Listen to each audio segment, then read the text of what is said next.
Come on. You can go. There we go.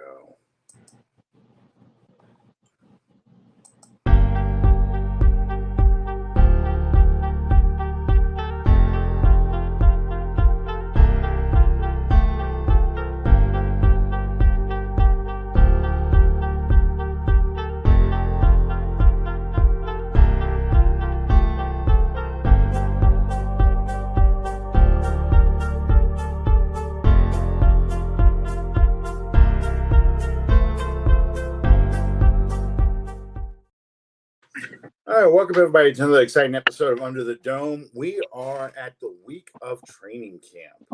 I can't believe, the 2024 season is upon us already. So this past week, I don't know what got to me, but I started looking at because they've got one guy, Dave Volsky, on YouTube, really good page, and he's uploaded championship games, playoff games from the 70s. And the thing I enjoy the most about watching the games, aside from the fact that I know what's going to happen, but the thing that I enjoy the most about it is he has the commercials in it from the 70s, and they're great. I mean, they really are. The razor blades, the tire commercials, all that stuff, the Miller Lite commercials. Those were my favorite, still are.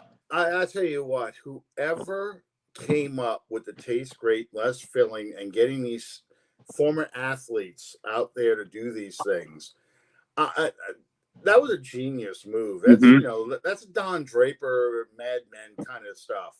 Bubba Smith with the easy opening cans, and he rips the top off, and then they go to the bowling guy, and he's like, I always like the easy opening can, and it's a bowling chair. I think it's Don Carter. And he's sitting there trying to rip it, and they go to the saying, light beer from Miller and all these things. And the last thing you see him rip the stuff off, tug of wars, the poker games, the baseball game, where John Madden comes through the fence and goes, I caught that ball. How was that? Just the whole bit. It's, and my favorite has always been Bob Uecker. Oh, yeah. Where he's got tickets and he says, when you're a celebrity like me and you have tickets, bingo. And then he goes, all right, you're in the wrong seat, buddy. Oh, I must be in the front row. And you see him up in the nosebleed. It's great. It's great. I love those commercials. But the way the game has evolved is really devolved. Fascinating to watch. Especially early 70s stuff. It's just the basic ground game. That's all it is. Third and long, they're running a draw play. They're not throwing the ball.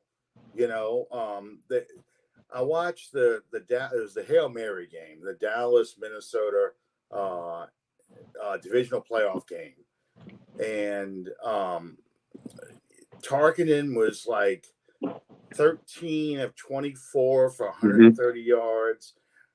Staubach was like 12 of 20, and his deepest pass the entire game was the Hail Mary, a 50-yard pass.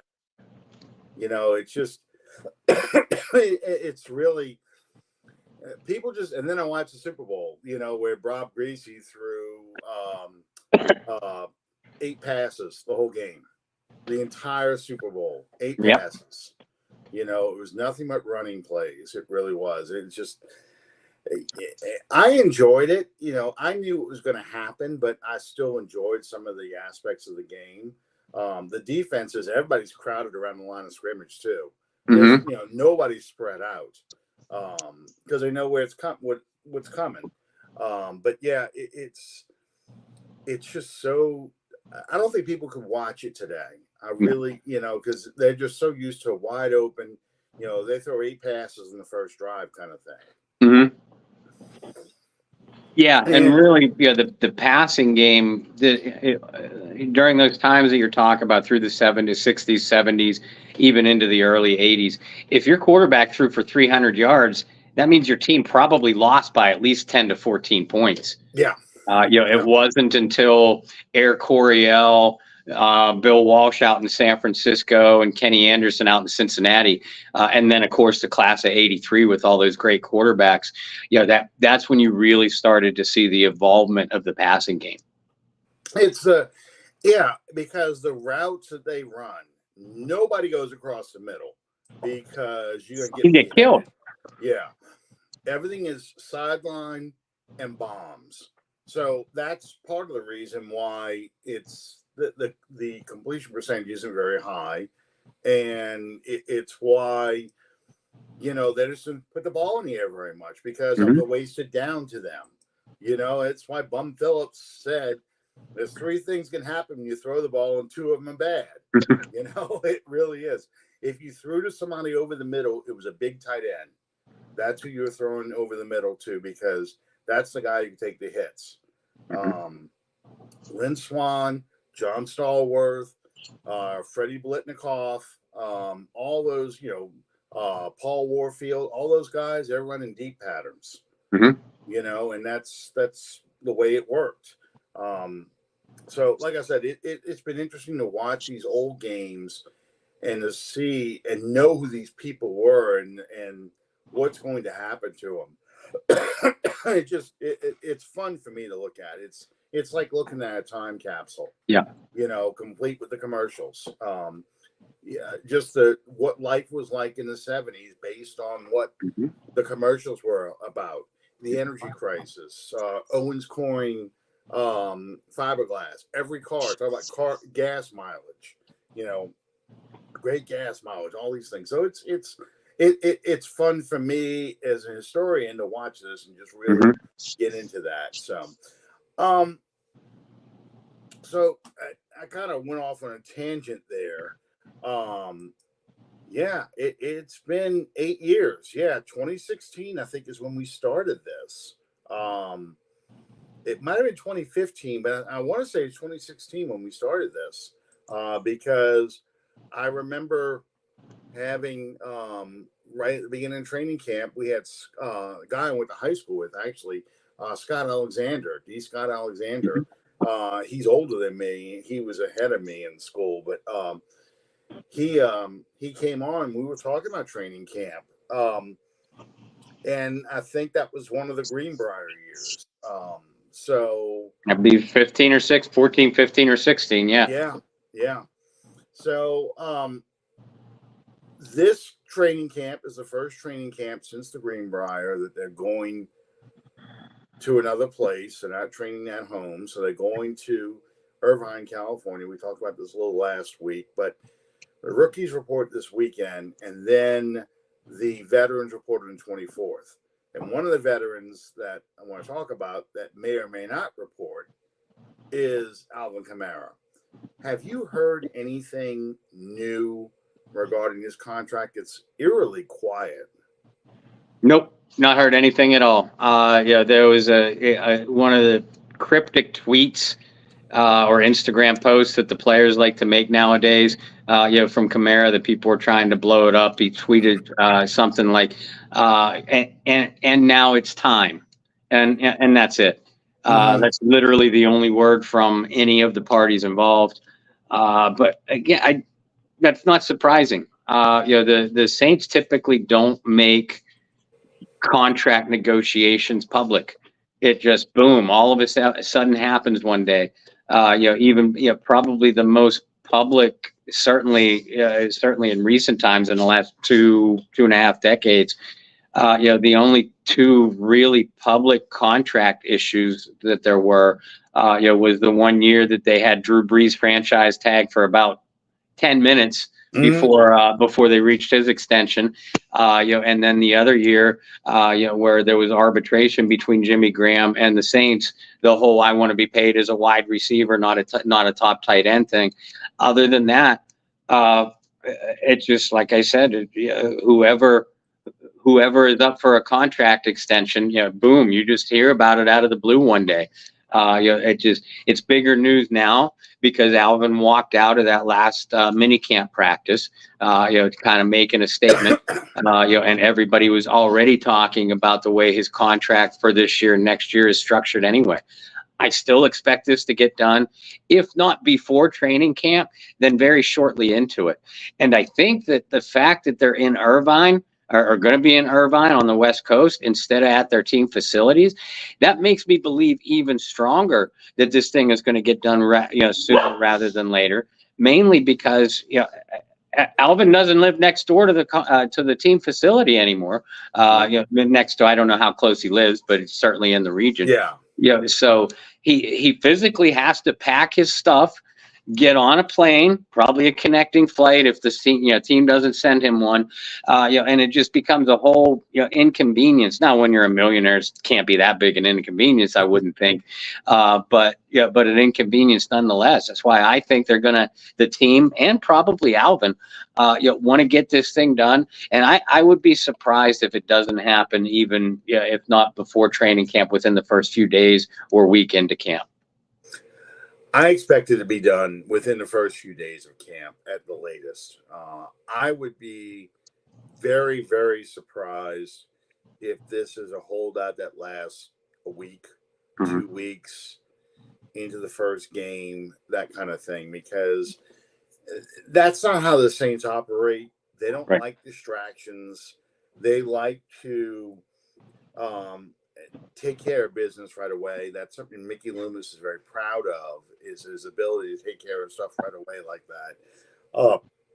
We haven't had a significant holdout in, God, it's got to be since they've had the new CBA agreement, and then the rookies are all slotted. Because they just, that's just not how teams operate anymore. They know what they're going to pay. They got a pretty good framework, even for what Kamara is asking for. The framework is pretty much in place. It's just a matter of how the money gets spent. Alvin's asking for more guaranteed money up front. The Saints know what they want to pay him. Alvin probably agrees with what they want to pay him.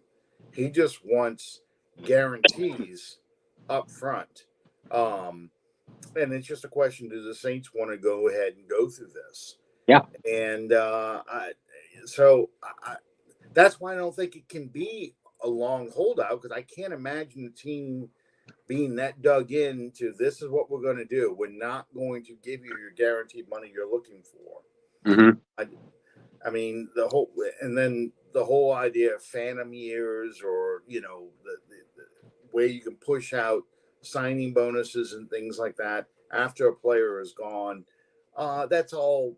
I mean, again, they know this stuff. So, and that's kind of why I think we haven't heard very much, is because they kind of know what they want to do. It's just they're waiting to 0 hour to make the decision to do it. And I'm sure there's been conversations between Alvin and Mickey on what we're looking at, and they are arguing over numbers, just guaranteed numbers. Yeah. The other question I've got is Jimmy Graham. He had said before he did that Arctic rowing thing that he was either going to retire, or if he came back, he was only going to play for the Saints. Do you think Jimmy Graham comes back this year? Alan, I actually believe that there's a pretty strong possibility. Jimmy showed that he could still play last year, in my opinion. He's not the Jimmy Graham that we saw back in 2013, 2014. But who among us is the same person from 10, 11, 12 years ago? But I mean, he still showed. Pete Carmichael forgot, but he still showed that he could be a viable weapon, certainly near the end zone, and in certain, certain alignments and certain situations. And now, especially with Juwan Johnson's foot injury, I know Juwan is expected to return by the season opener, but he's going to miss all those reps in the new offensive system. And you only have to go back as far as Michael Thomas to remember how tricky foot injuries and recovery from them can be. Behind Juwan, you have Foster Moreau, who's a decent short yardage receiver and a very strong blocker, and then a bunch of unproven undrafted rookies. So I think one of the reasons why the Saints haven't brought in a veteran tight end like Tyler Kroft or Bryson Hopkins, or there's pretty slim pickings out there right now. Mm-hmm. But there are a couple veterans who have given some quality starts in the league. I believe that the reason why the Saints haven't looked at one of them is because they do figure that they'll get Jimmy back. And remember last year. Well, I know you remember, but folks, remember last year when Jimmy did re-sign with the Saints. It wasn't until either the day before or a day or two into training camp. Jimmy doesn't need this at 37 years old. We know he keeps himself in great, phenomenal shape.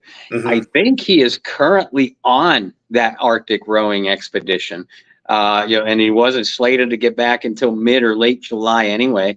So the way things are lined up on in all directions, it feels like Jimmy is going to come back with the Saints. I think so as well. And then for all the reasons you said, just because I can't see them going to the training camp or going to the regular season with Foster Moreau and maybe 2 undrafted guys, because I expect Juwan Johnson to be put on the PUP list. Yeah. And not get activated until late training camp, maybe the first weekend of the season. Even if you wait until cut down day and go grab a tight end that somebody is cut, what are you getting? No one's cutting Taylor Swift's boyfriend. No one is cutting George Kittle. No. You're not making a trade for those guys. So, I mean, so you're getting something that's about what you've got already on your team. I think all signs do point to Jimmy Graham coming back one more year. To see what he does with this offense. Well, and the other thing too, right now the Saints, and I just published a piece. It's on my profile page a couple of days ago. The current 90-man training camp roster. You look at that roster. Ryan Ramczyk is listed. Juwan Johnson is listed. Tano Passanio is listed. Nefi Sewell is listed. Those 4 guys we know for a fact are not going to be ready for the start of training camp. And at least 2 or 3 of the names that I mentioned are going to miss all of camp and well into the regular season altogether. Yeah. In other words, the Saints are going to put them, you mentioned Juwan, but the Saints are going to put these other players on the physically unable to perform list, thereby opening up those slots to make other signings, which I know segues into another question that you wanted to ask, but that's going to leave a spot open for Jimmy Graham if and when he does want to return. Right, exactly. So before I go into the position that we've been talking about all off season, Michael Thomas still hasn't been signed. Mm-hmm. Willie Snead was on NOF football. Great interview, by the way. Him talking about the comparing the 2 offenses, because he played in San Francisco last year. He was on the practice squad most of the season, so he only caught 2 passes for 20 yards or whatever. But he did say during the interview he's unsigned free agent. He would like to come back to the Saints if they were interested in him. So the question is, do you see a reunion with any former Saints receivers, or Brandon Ayuk is now the hot name? He's demanding a trade. Do you see the Saints making a move, maybe because he's got familiarity with Kubiak in that offense, the Saints making a move and signing or trading for Brandon Ayuk? I'll address that part first. I know the fact that he is familiar with Kubiak and the type of offense we believe is going to be run. That automatically makes many Saints fans think, the Saints should pursue Brandon Ayuk. Let me counter that with pointing this out. Saints fans who want this, are you prepared to go without a first-round draft choice next year? Yep. Are you prepared? Are you prepared to go without a first round draft choice, gambling that if Derek Carr plays a piss poor season and the Saints need a quarterback, that you don't have a first round draft choice to get one? Then nextly, it's many of you same people are bitching and whining every single year about the salary cap and they're spending too much money on this player or that player. The reason Brandon Ayuk wants traded is because Brandon Ayuk wants a big money deal. So first of all, I don't think Ayuk is getting traded anyway, but wherever he lands, whether it's still in San Francisco or whether he does in fact get traded, the team that has Brandon Ayuk is going to have to pay out probably probably a 4-year deal worth some big money. While I'm confident that the Saints would be able to juggle the finances if that's who they identified as a target.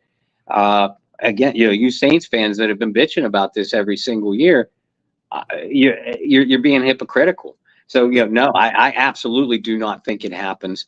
Not when you're facing the prospect of having to make a decision on whether to pay Chris Olave and Rashid Shaheed bigger money. Really, you have to make that decision by the end of this season. That's notwithstanding back at the quarterback issue that we talked about before.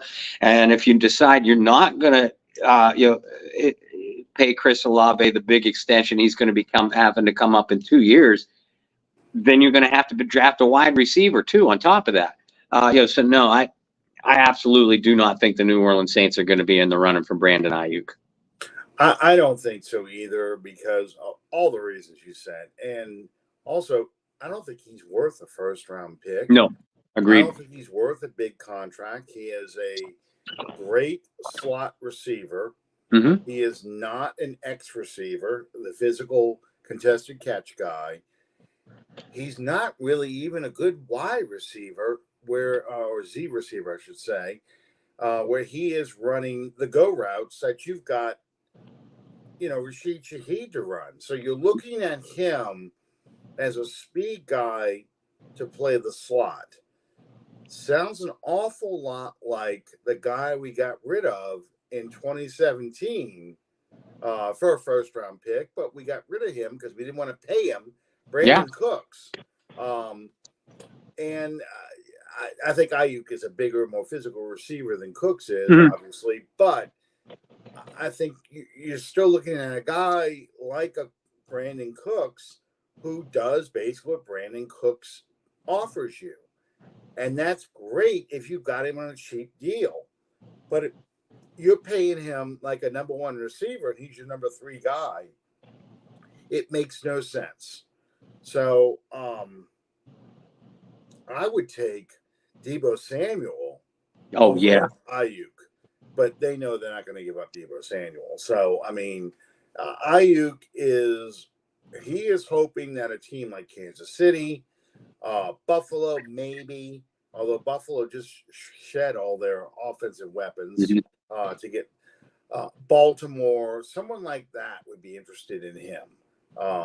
That's what he wants to see. And I just don't see it. So let's talk about the other two then. Do you see a possibility of reunion with Michael Thomas or Willie Snead in this offense? It had to be asked. As long as Derek Carr and Dennis Allen are in the building, Michael Thomas will not be. I think that's very, very clear. Listen, I love Michael Thomas. He's one of my favorite Saints of all time. Mm-hmm. And it was sad to me the way this thing came to an end.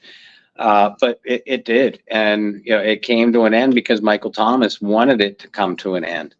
I still believe he's going to sign with another team. I still believe that he's looking to sign with a contender. The ones that you just brought up, the Baltimore, Kansas City, Buffalo are the first 3 that come to mind. There's rumors about Dallas. Wouldn't be shocked to see that. If the 49ers do make a move with Ayuk, I can see Michael Thomas ended up in San Francisco too. That feels like a long shot, but I'll throw out the possibility. Uh, Willie Snead, you bring up a different situation. First of all, I love Willie Snead in New Orleans. Yeah, it was a shame he landed in Sean Payton's doghouse in 2017 and just got literally pushed to the bottom of the depth chart. Because Willie was a fun receiver to watch. Again, we're talking 8 years ago. He's no longer that guy. Yeah. But I mean, yeah, he was a fairly productive fourth, fifth receiver guy as recently as 2-3 years ago. Yeah, so if he could still give you that, I would not be opposed to that signing whatsoever. Because again, as you pointed out, he knows the Kubiak system. He played with Derek Carr for a year in Oakland. I think they were still Oakland before they moved. Yeah. So and New Orleans fans loved him. At least when he was on the team before.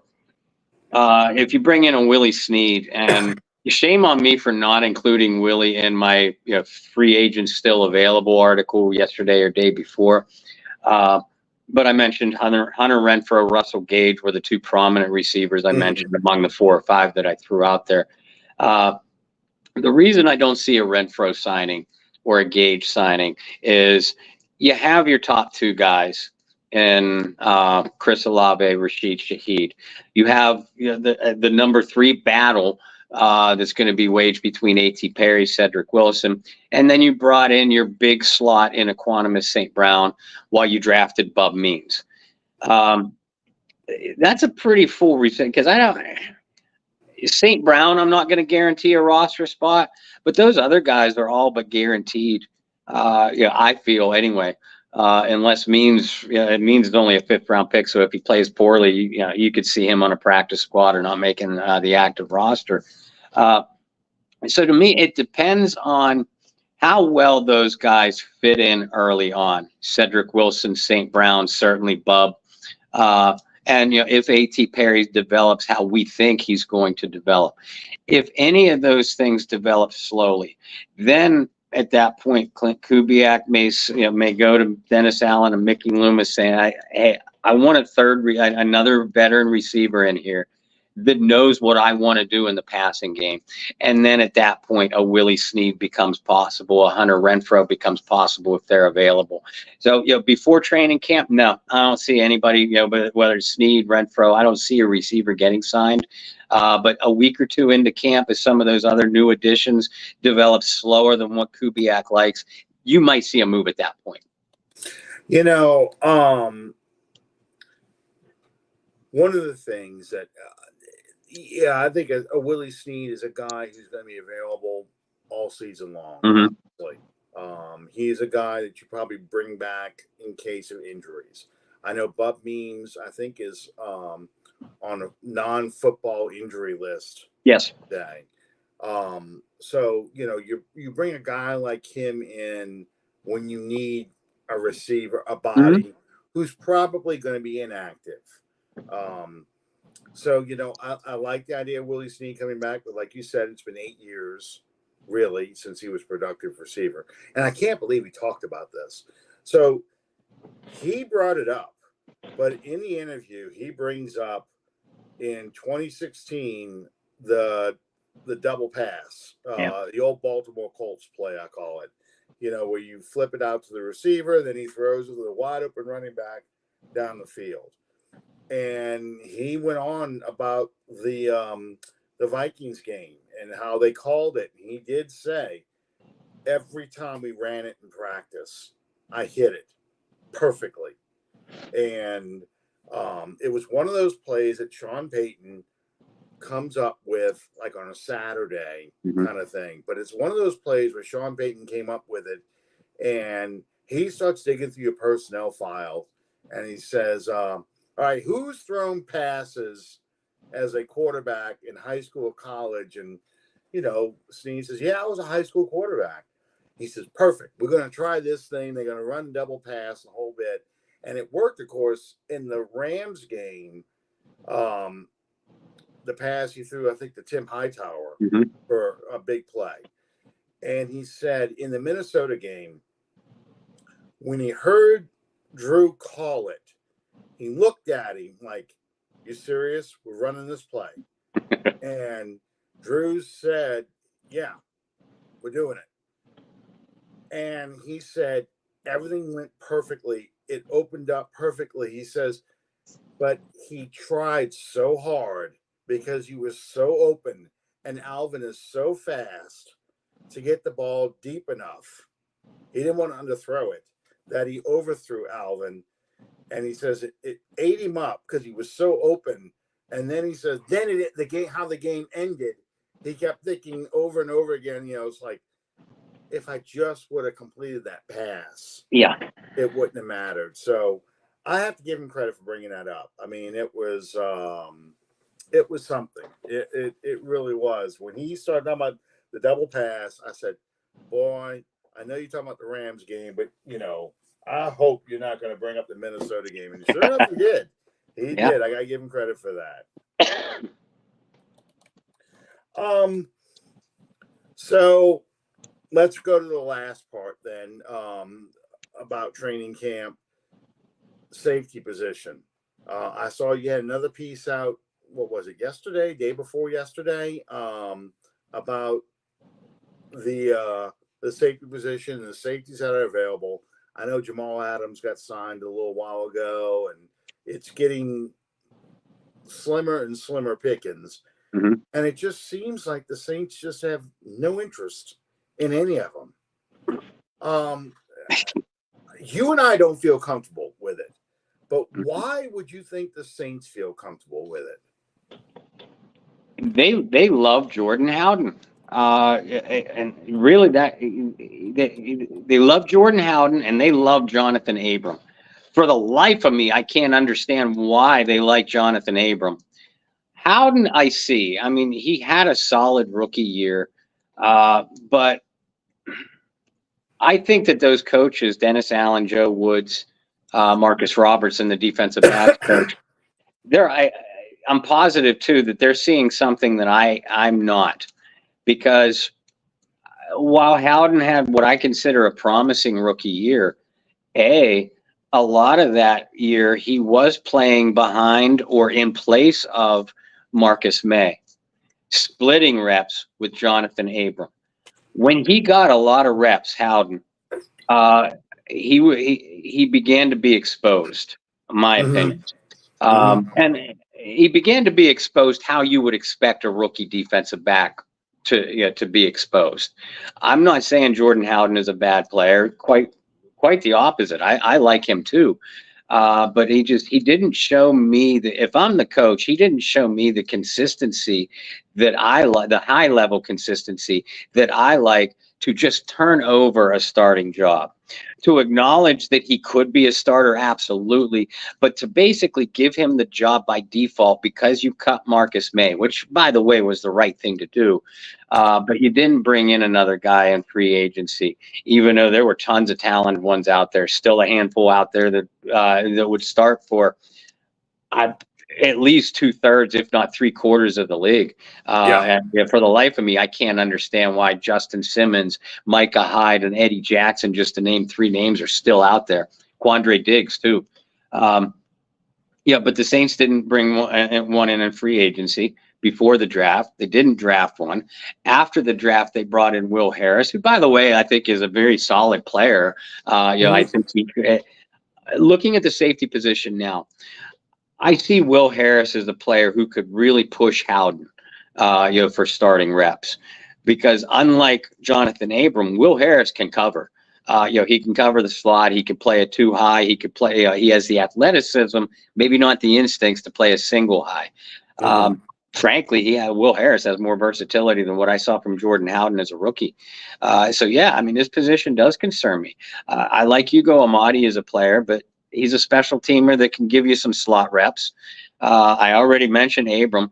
If you tell me I have to play Jonathan Abram, I'm going to come back at you and say, all right, but I'm not moving him off the line of scrimmage. He's playing as an extra linebacker. And then JT Gray, a special teamer. So to me, this is still a big, big gamble for what is otherwise, I think, could be a potentially elite defense if that pass rush rebounds.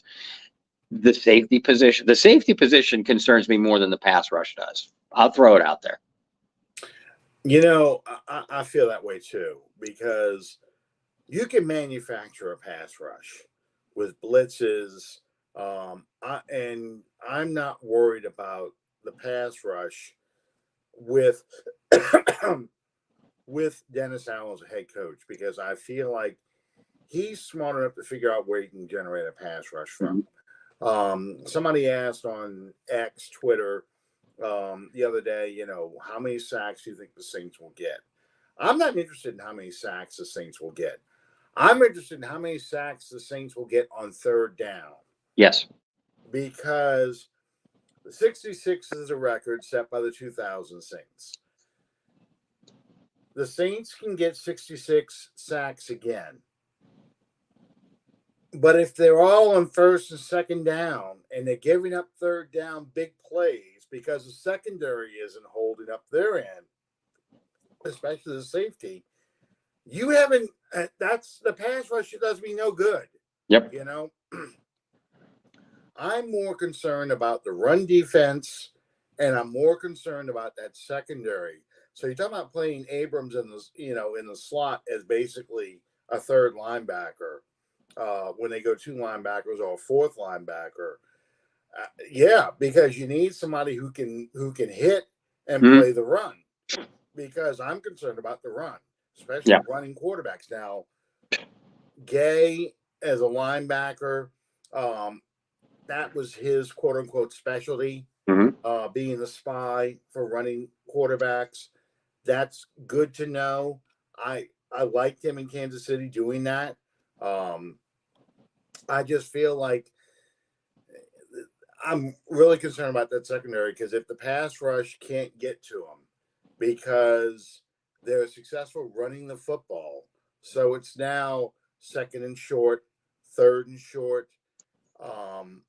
That's what bothers me. That's what has me concerned.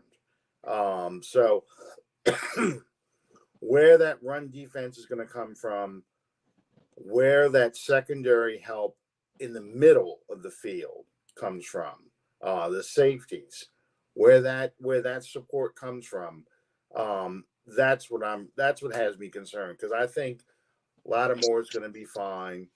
I think Adebo is going to be fine. I think Adebo's playing for a contract. Yeah. You know, I think Kool-Aid's going to be competing for a lot of time, and I think he will end up winning a slot job. So then what happens with Alontae Taylor? We have talked about him possibly moving to safety. If they were going to do that, this should have been done in OTAs. Yeah. We haven't seen him taking any snaps in OTAs at safety. So that's the kind of stuff I'm going to be watching for starting next week with the padded practices. Where's Alontae Taylor playing? Where is Kool-Aid McKinstry playing? Is Chase Young healthy? Is he ready to go? You know, how much is he playing in the preseason? We've talked about Peyton Turner. You know, Peyton Turner is one of those guys where it's just like, if you get anything out of him, that's bonus. That's lagniappe. You know, I'm not expecting anything out of him. So, you know, the idea that he's going to contribute at all, hey, great. I would be more impressed you didn't get cut in training camp. Yeah. You know? So, I mean. No, but I'll tell you, Isaiah Foskey is speaking of that position. Isaiah Foskey is the player I'm going to be watching to see how he develops in his second year after doing, forget the word virtually, he did absolutely nothing as a rookie. Absolutely. Yeah, no, you're right. He didn't. In fact, a lot of people were mad about that. They were mad about that pick to begin with, and they were doing the "I told you so." Not that the guys that they wanted did any better, right? But I mean, honestly, Nolan Smith, really, what did he do? You know, that doesn't mean though that he doesn't have anything to prove. He's got a lot to prove. He's got to show the pass rush he showed at Notre Dame. Foskey, I'm counting on a lot more than Peyton Turner. Yep. It's a shame, because I would like to see if I had magical powers, my thing would be Peyton Turner turns out to be a great inside pass rusher on third downs, and a good run stuffer. Not up the middle, but making players bounce outside and taking away cutback lanes, so he can do things for you as a pass rusher and as a run defender. Somebody you can put in with next to Brzee on third down and things like that. That would be the ideal. But the other ideal is Foskey is the third guy in the rotation on the ends with the pass rush, relieving Carl Granderson or coming in to take snaps away from Chase Young, who I'd rather see him play on Granderson's side and have an impact with Granderson, because I think Granderson's ceiling is 9 sacks, 8 sacks, something like that. Solid defender, but not elite, whereas I think Chase Young's ceiling is 12, 13 sacks, maybe 15 sacks if we're lucky. That's him playing at an elite level and staying healthy. I'm not saying I'm expecting that out of him, but I'm saying that's his ceiling as an elite pass rusher. I just want to see him playing for a contract and playing for a long-term deal. So that's why I'm not concerned about the pass rush. It's the running game I'm more concerned about. Any other players that we haven't talked about that you're really concerned? I know Cam Jordan and Demario Davis, how long can they fight for all the time? I have more confidence in Demario doing that than I do Cam. Not because Cam was injured last year, so I know that impacted him a lot. But I just feel like Demario at his position, he can hold it off, and he can probably still play at a high level all season. I think injuries are going to be what's going to do him in whenever those injuries start happening. Hopefully not anytime soon. But any other players that you could think of that we haven't talked about that you're concerned about going into training camp? I mean, we hit the nail on all the defensive players, good and bad. With the exception of Kalen Saunders. They have to get something out of Kalen Saunders because that interior rotation, you talk about concerns of the run defense. Shepard and Brzee are a good quality duo in the middle, but you need a deep rotation.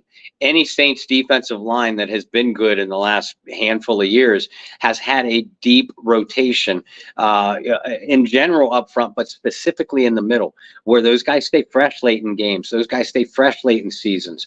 So you only have Christian Boyd as a 6th-round pick. You brought in Kendall Vickers, kind of a journeyman kind of player, and you lost Malcolm Roach.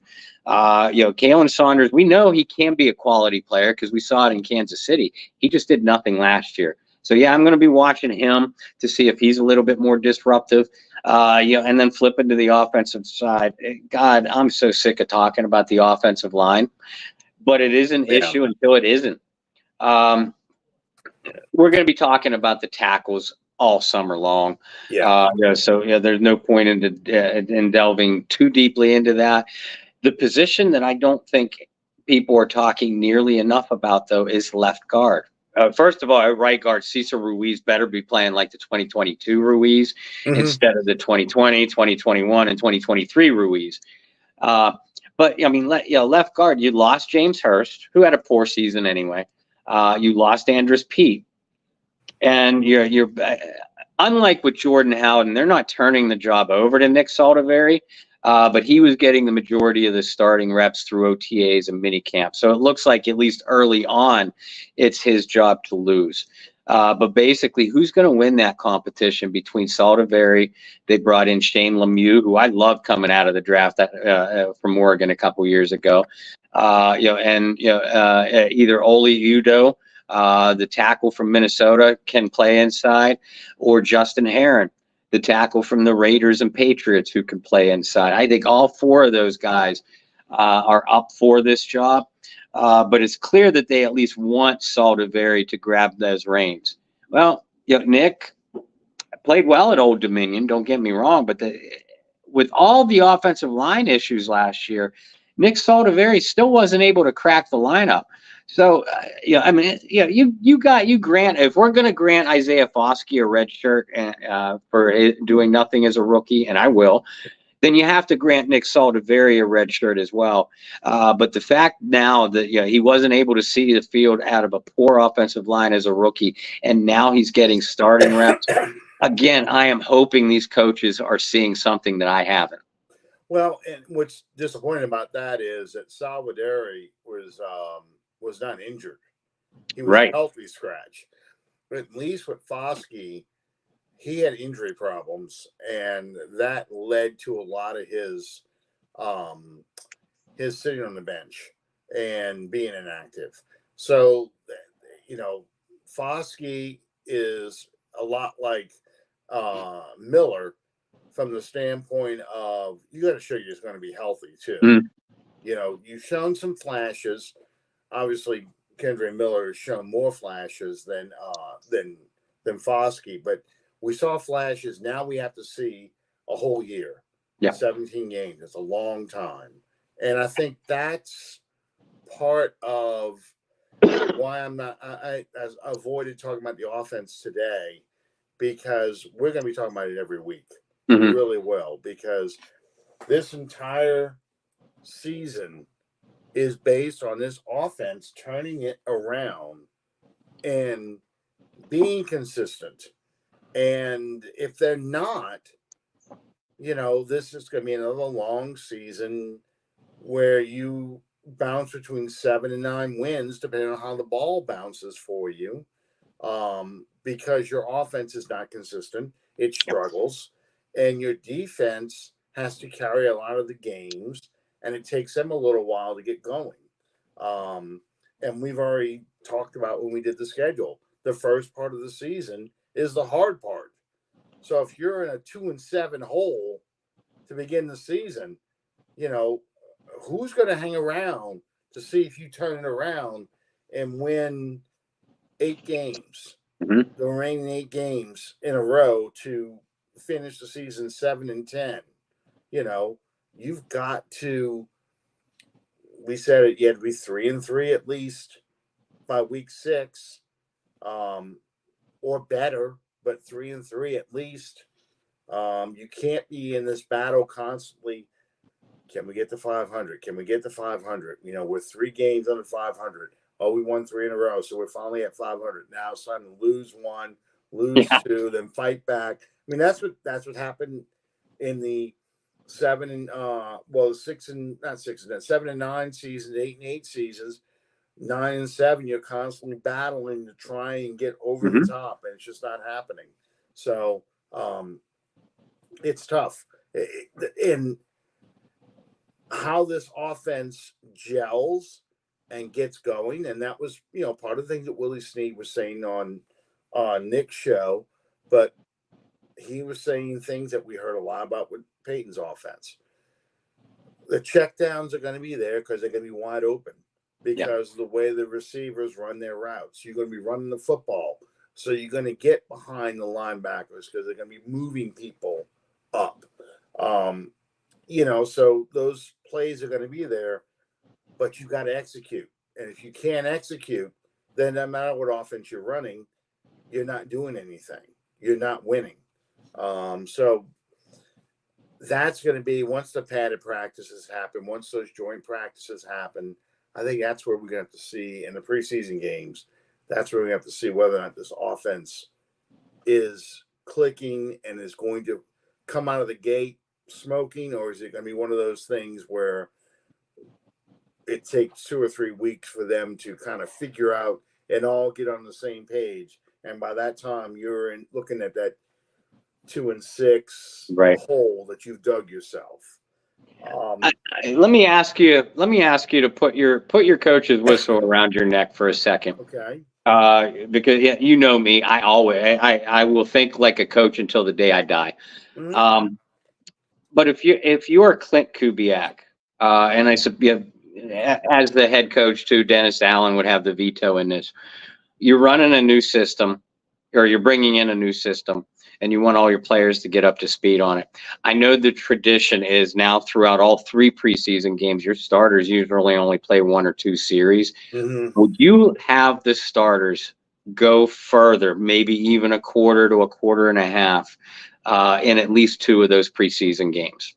You're risking injury, mind you, but you're at least getting these players running your system at game speed.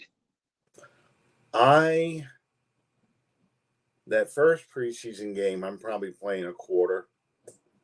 And the second preseason game, depending on how you do, because this is the other thing about those practices, those joint practices, because they're controlled scrimmages.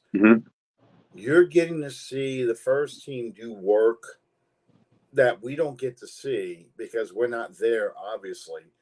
But it's controlled situations where, okay, it's 10 plays we're going to run. We're starting at the 1 yard line, or we're going to do goal line defense, goal line offense. We're going to run these plays. You get to see your starters. You get to see those plays work. So that kind of has taken the place of that third preseason game now. Yeah. But I'm still wanting to play at least a half for that second preseason game. And then the third preseason game, I'm probably not playing them at all. I am going to play my starting offensive lineman, though. I'm going to work those guys. I might not play Fuaga if I feel like he's doing well in camp, but I'm playing Penny all 3 preseason games. Yep. And I'm playing all those veterans that you brought up all 3 preseason games. You know, Salvadori, I'm playing him all 3 preseason games. You know, so I'm going to need to see those guys. I'm playing all my secondary, except for like Lattimore and Adebo, but I'm playing all those other guys. And I'm probably not playing, you know, Tyrann Mathieu, but I'm playing Howden a lot. And I'm playing Abram, and I'm playing, you know, all the safeties I can think of. Just because these guys need all the reps they can get. You know, there's very few positions I feel like, okay, it's safe and he's good to go, and I'm not worried about him. You know, for the most part, I'm nervous. I'm worried.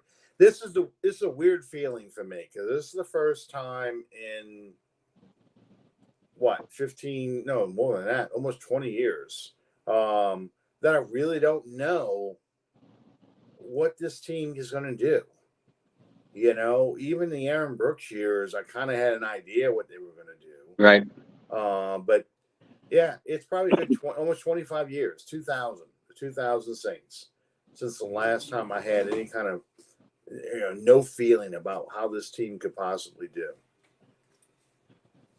So, I'm with you. And again, if I'm there's no reason to play Cam, and there's no reason to play DeMario, not a real reason to play Matthew. You bring up a great point about the other safeties, though. And you only need. Do you remember the year that Von Bell signed with Cincinnati, and they brought back Malcolm Jenkins, and how much those safeties struggled early on in the year? The reason why, of course, was because the lack of reps between the cornerbacks and the safeties. And this isn't just with the Saints. You see it. You see it throughout the league when there's a big changeover on the offensive line. When there's a big change, everybody talks about the cohesion between wide receivers and quarterbacks. Well, you need cohesion, maybe even above talent on the offensive line. And that cohesion is just as important between the cornerbacks and the safeties, the communication on the back end. So, because of that, I play Howden and Kool-Aid every single snap that I can. And on offense, we just talked about Nick Saldiveri didn't see any snaps last year. Trevor Penning's playing a new position and only has 8, 9, maybe 10 career starts. So it's still a very inexperienced player. And Fuaga has never taken an offensive snap. So you better believe I want those guys to get as many reps together as possible. I agree with you, though. The potential exception I might make, if Fuaga played really well in those scrimmages against the 49ers and looked really good in the first couple preseason games, then I might be more inclined to sit him. But Penning, I might play Penning until he drops. Because he just, one of the things that I believe that Trevor Penning's difficulty has been our lack of reps. And, shame on Pete Carmichael, Dennis Allen, and those coaches last year. You knew that was a concern with Penning at left tackle, going into last preseason, and you still sat him down with the starters after a series or two at the most. So you went into that season with an unprepared left tackle, and you paid for it. Yeah. I'm thinking about the 2014 season. I mean, look how badly that team started out in 2014, 10 years ago, against Atlanta, because it looked like they just didn't have any cohesion and no consistency. If I remember correctly, I could be off by a year, but if I remember correctly, that was also the year that the offensive line stunk all preseason. And Jari Evans, they had let go, and then he came back. They brought him back. And it could be 2015 I'm thinking of, though. But I could have sworn it was 2014 because it was when we moved my son into his dorm room. So that was in the fall of 2014 in college. I remember watching. It could have been his apartment. I'm thinking of his apartment, so it's got to be 2015. I'm watching a preseason game against New England, and they were just horrible. Their offensive line was terrible, and all it took was Jari Evans coming back, and suddenly it started clicking again. But regardless, you need to have these guys work together and become a cohesive unit, because that's the key to everything. You want Carr to be a better quarterback. He's going to need to have more protection. You want the running game to work. You got to be able to execute this zone blocking scheme, all those things. So yeah, I'm risking injury, and I'm playing these guys for a long time, just because they need the work. Yep. The last thing I wanted to talk about, what's this, John? I'm pulling up his little comment here as soon as it comes up. Does Kubiak's system mask bad O-line play because of how fast quarterback gets rid of the ball, or expose bad O-line play due to the protections needed? I don't know enough about his system. John, go back to the roots. Go back to the Elway, Terrell Davis teams. Mike Shanahan was the coach, but Gary Kubiak was the offensive coordinator. And then watch some of their film. When Gary was still the offensive coordinator post Elway, post TD. Through the Jake Plummer, Mike Anderson, Clinton Portis years. What you'll see, Alan and I just talked about the cohesiveness up front. And that's what this Shanahan system, Kubiak system preaches. Cohesiveness, intelligence, and athleticism. They work together as a unit. There were very rarely any standouts on any of those offensive lines. I mean, Tom Nalen at center pops into my head. And people talk about Gary Zimmerman. Oh, Gary Zimmerman was a Hall of Famer. Yeah, but he only played for that Elway team for 2 seasons and one of the Super Bowl years. It was a bunch of hardworking, smart guys, who were very quick on their feet, and great awareness. So they knew who to double team. They knew when to double team, when to make the switches up front. A huge problem with this offensive line last year. That I'm not going to say that the system masks bad offensive line play, but the system itself can mask for mediocre talent. And you'd like to think that this line doesn't have mediocre talent. It's full of first and second round draft choices. But the fact is, we saw how they played last year. They high draft pedigree aside, this was a poorly talented offensive line. So that's one of the reasons why I was so excited for the Kubiak hire, because my immediate thought was we're going to see better teamwork up front. Teamwork. That's going to be the thing to watch with this offensive line. But to have it, as Alan said, you need reps. Mm-hmm. My big thing for them is it's a running based system. So your offensive line has to work in sync to be able to run block and get people blown off the ball, and it's that borderline. What do they used to call it? The borderline crack back blocking. But it's all about angles, and you have to work as a unit on these angles to give the running back these big lanes to take off and run through.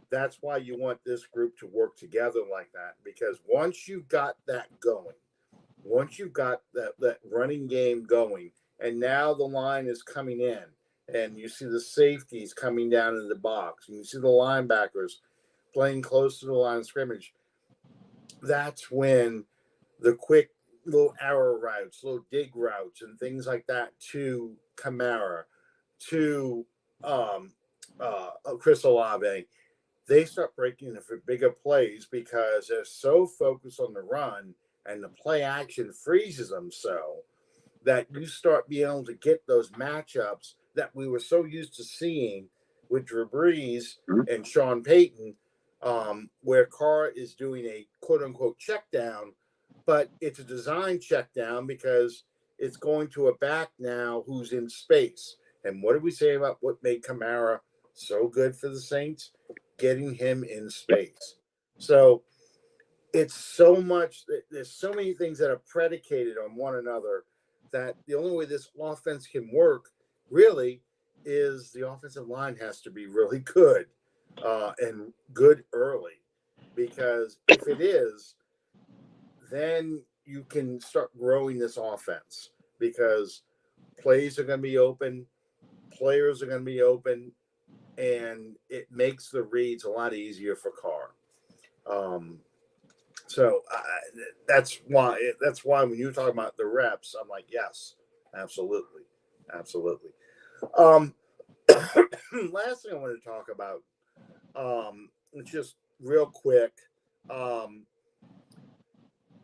since training camp's coming on us, and this thing behind me is the 74 season highlight, probably the most famous of all the NFL film highlights, because this is where all the famous clips come from. Do you fear the force of the wind, the slash of the rain? Go face them and fight them, be savage again. That's what's happening right here. The autumn wind comes from this highlight film. Winds whisper of high hopes, victories in the skies. A season awaits with glory in her eyes. This is, go on YouTube, just watch the 74 highlight film. And this is, to me, Steve Sable, the footage, and John Facenda in perfect harmony. Yeah. And is the best highlight film package I've ever seen. It's just that great. And yeah, I know so many of these John Facenda things because I bought the CD too of NFL Films music. It's all in there. I mean, it's just, and there's other good stuff in there, but people just know those things. The autumn wind, there's the autumn wind right there. This is where it came from. This is where they first aired it. I can hear the music. There's Mother Hubbard running right there. His face is weather beaten. He wears a hooded sash with a silver hat about his head and a bristling black mustache. He growls as he storms the country. There's John Madden, a villain big and bold. This is such a great shot. And the trees all shake and quiver and quake as he robs them of their gold. It's just, it is so great. I mean, we've all heard it. But yeah, it's just a perfect synergy of music, the writing of Steve Sable, the footage, all of it. And it's a great era of football. Yeah. But I put this on in large part because training camp stories, we've heard training camp stories in the 70s, training camp stories in the 60s. What are some of the wildest or the strangest training camp stories you can think of in Saints history just from the year 2000 on, just in the past 24 years? Yeah, my memory always goes to the Greenbrier because I went all 3 years, spent extensive time there, particularly in 2015. When I think Saints training camp, the first thing I think of is in 2015. I brought my daughters with me, every time that I went, and at the time, my youngest daughter was like 8, and my oldest daughter was like early into high school, and neither knew very much about football.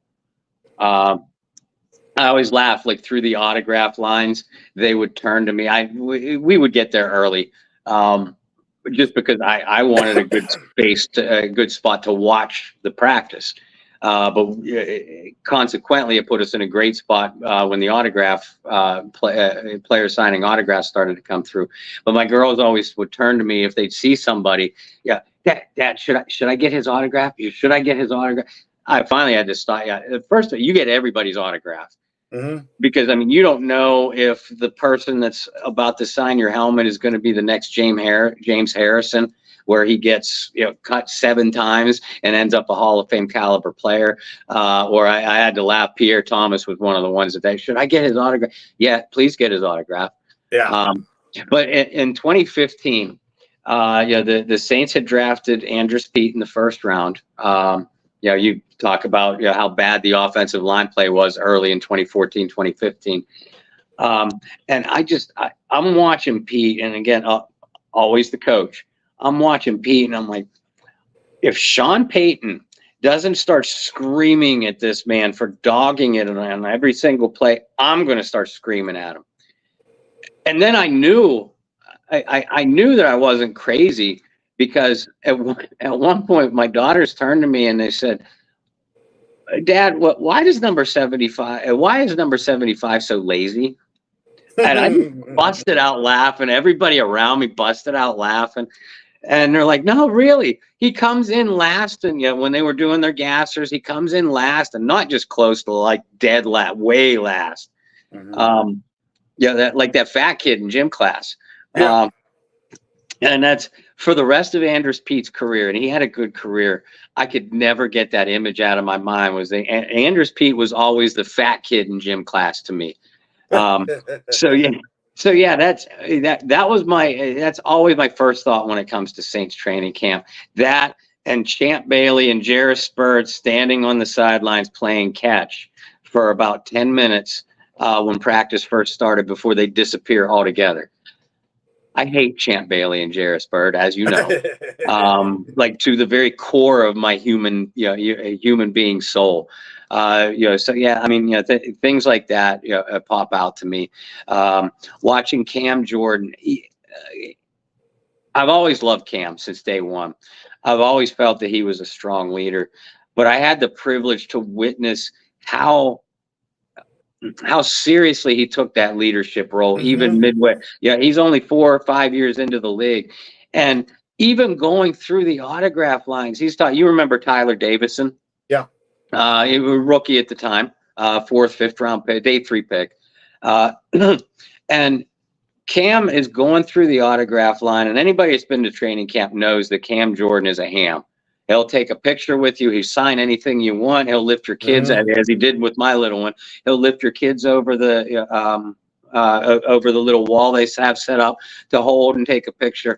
He's just an awesome person. Oh, yes. But outside of that, I'm watching Cam every single day.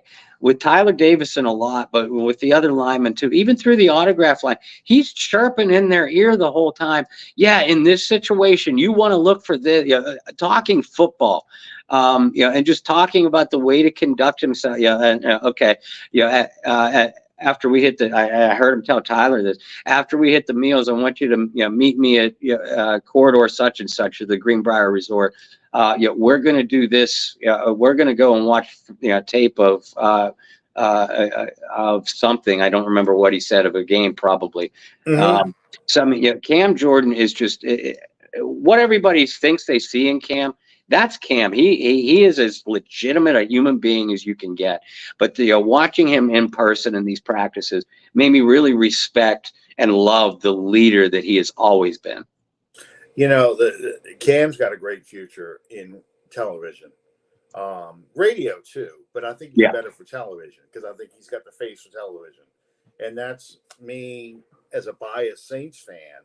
But I really think his facial expressions, his eyes, the way they light up when he's talking about anything he's passionate about.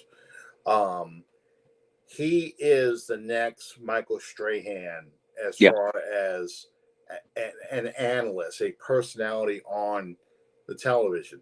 Now, will he get that opportunity? I don't know. Obviously I think he would be great on Fox, but that probably means that it's time to start moving people like Terry Bradshaw and Howie Long out to make room for somebody like Cam. And I would hate that because I know Bradshaw's old. I know he's not the analyst he was even 10 years ago. Same with Howie Long. They're just there based on reputation, but they still are the Fox personalities. Yeah. They love making fun of Terry. And Terry's going to say something stupid on purpose to get people going. But,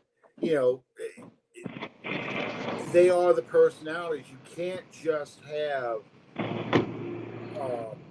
4 guys or 5 guys up there and not have that chemistry, that interaction where someone is a straight man, someone is the comedian, someone is the analyst, and they all kind of feed off each other and laugh and have a good time. To me, that was always CBS's NFL Today's problem, is they've got a lot of people who know stuff, but they don't have a good chemistry interaction with one another. They just are there. Whereas I think Fox has that good chemistry of 4 guys, 5 guys when Jimmy Johnson does show up. But, 4 guys that, and Jimmy Johnson's half retired, and I get it. That's I'm not holding that against him. But it sounds like 4 guys sitting there talking about the game from your living room. Yep. And they're 4 friends. I get excited to see those guys again. I really do. And it's just, I don't get that same impression with the NFL today. So I think Cam's got a future in that, but where Cam goes to do that, I don't know. Because he needs somebody for him to feed off of. Someone who enjoys that personality. But he definitely has a great personality for television. To me, we talked a little bit off the air. The wildest, most insane shit that happened, and this is before the cutoff I arbitrarily gave myself, but the whole Ditka training camps with Andre Royal beating the shit out of Cam Cleveland with the bag of coins, and one guy runs through the plate glass window of the door in the dorm because they had that gauntlet they had to go through. I mean, that's just insane. The whole time I describing it, like, that's just surreal. How do grown men do this? I know.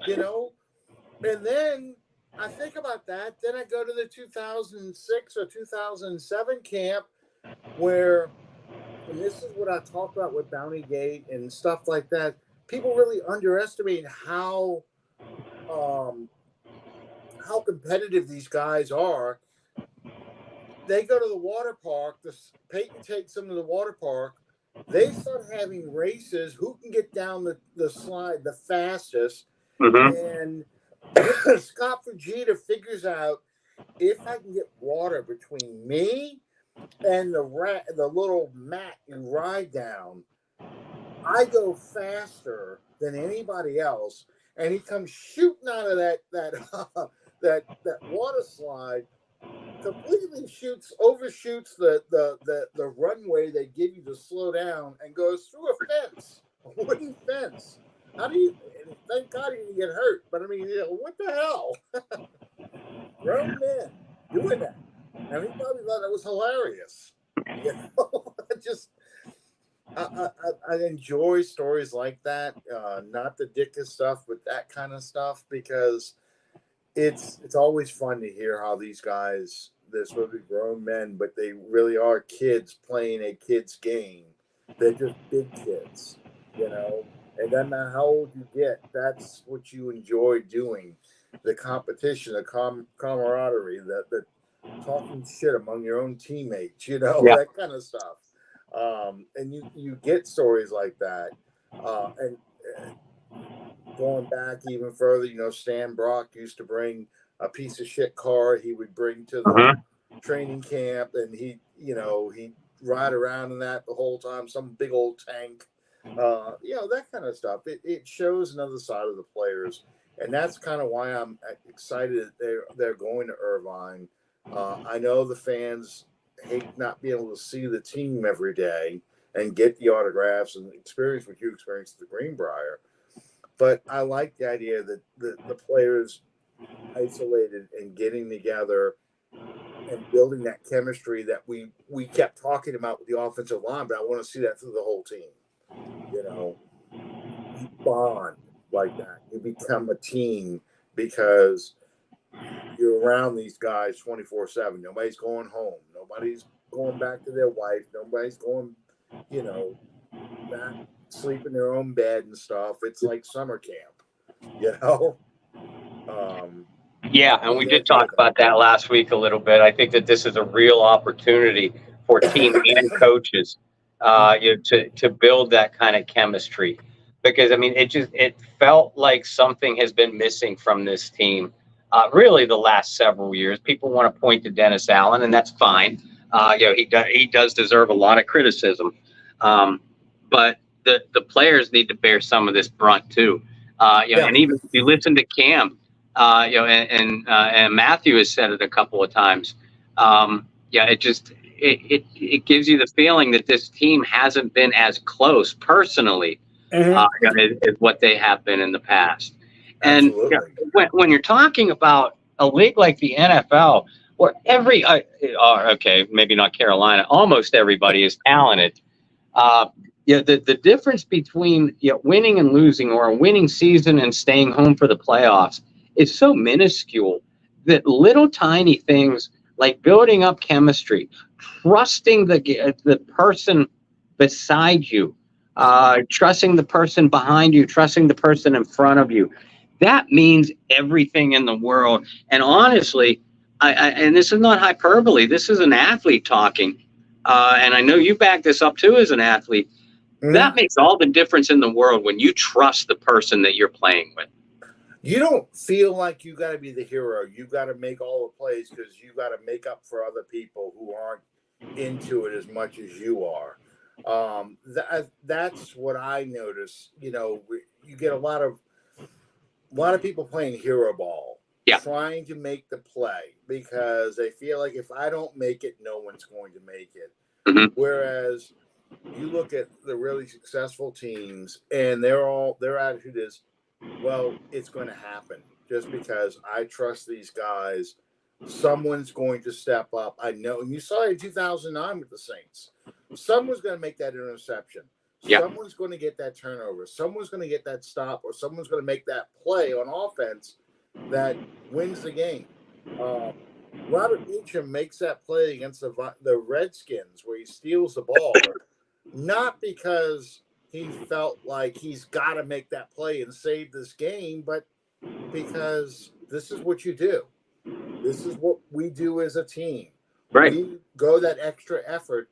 I'm going to steal this ball and score, and it's going to be a turning point in this game now, and it was really, So, and I think that feeling starts in training camp. That 2009 team, people talk about, it was the New England game. It was pick your game. Most people point to New England game, Miami game sometimes, where they said, okay, this is going to be a special season. Man, when we kicked the shit out of Oakland in preseason, and it wasn't even close, I felt like that was a grown man's team playing against a little league team, a playground team. I'm like, oh no, this is something serious that we're doing here, and I was not at all surprised by the way they came out of that gate 4-0, 5-0, 6-0 because of that, because they built that chemistry. And granted, they did it from home, and I get all that stuff, but that team, though, had been together for 4 years, mostly, and it was now that fourth year that they were going to take that next step. So that's how it came across to me. Yep. Real quick before we go, Bayou Blitz tomorrow, or will you have it tomorrow? Will you have it on Thursday? I'm pretty sure we're going to have it tomorrow. Yeah. Okay. I haven't heard anything from Brendan other than a cryptic his response to a cryptic post I made earlier over the weekend. Wink, wink, nudge, nudge. So yeah, the fact that I haven't heard from him, tells me that we're probably going to have it on Wednesday. We were going to have a guest lined up. We due to scheduling issues, we pushed him to the following week. So it'll probably just be Brendan and I. Hopefully we'll have a little bit more specific news about what's going on with Bub Means, why he was placed on the NFI list today. We don't expect that that's going to be a long-term issue, just something short-term. But already the Doomsday Saints fans are saying, "Oh my God, it's starting already." No, let's not go there. But hopefully we'll have a little bit more specific news to report. And as you pointed out earlier, Alan, the rookies are starting to trickle in now. So we'll be able to talk. We'll start talking about some of the training camp battles as we will on this show. To watch closely. And maybe some understated players. That could hold a lot of importance to the Saints seasons. You talked about Scott Fujita before. I mean, he was such a big key to those early Sean Payton teams. What kind of players are on the Saints roster now that could be able to do that kind of thing? Absolutely. Well, yeah, we're going to be bringing up those guys, a lot of those guys today. In the coming weeks, because we talk about that youthful core. Well, the running backs, the receivers, the two draft classes, essentially, the 2023 and 2024 draft classes. This is supposed to be a new core. How many of these guys are going to end up really hanging out for the long term? How many of those guys really going to make an impact? That's the guys, to me, that you really have to watch. So, yeah, I'm looking forward to it. It's a shame I wanted to get a guest this summer. It just didn't work out that way. It's the way it always goes. It's hard to put those kind of things together. But thank you, Bob, as always, for hanging out with us. Training camp starts next week. A week from is it a week from today? 24th? I think it is. I think 24th is a Tuesday. So a week from today. So we'll have the first padded practices next week. So can't believe it already. 50 years ago, man. Unbelievable. 74 season. It doesn't feel like 50 years ago, but it was. So Sid Gilman right there. It's 1 year with the Houston Oilers. Thank you for joining us, and we'll see you next time on Under the Dome. Good night, everybody. Good night, everyone.